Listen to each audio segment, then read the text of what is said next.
Sunflower oil হুম। কত? 23 টাকা। এটা 3 লিটার না 2.5 লিটার। চাল 5 কেজি কত? 5 কেজি এটা হচ্ছে 69। 5 কেজি 69? হুম। তাহলে অনেক টাকা দাম তো চালের। চাইলেন না বলো, আমি যেটা কিনছি ওই যে আজকে ভাত খায়েন দেখেন খেপসার ভাত, খেপসার আনবে বিরিয়ানি। হুম। 60 টাকা মানে দিয়ে এগুলো 5 সব আর কেজি। কি আপনার এই যে আর মতো বাসমতি। সব বাসমতি, এই দেশে বাসমতি খায় বেশি, এই দেশে বাসমতি ছাড়া চলে কম, লোকাল কম, একবারে কম। অবশ্যই এই যে 10 কেজি এগুলো 10 কেজি। ওই তো এরকমই ধরেন 10 কেজি চাল হলেই তো একজন মানুষের। সবচেয়ে কম দাম হলো আপনি মালটা এনে 2 টাকা, 1 টাকা, 3 টাকা।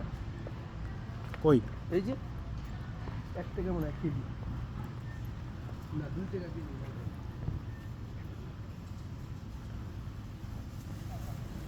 নেবে।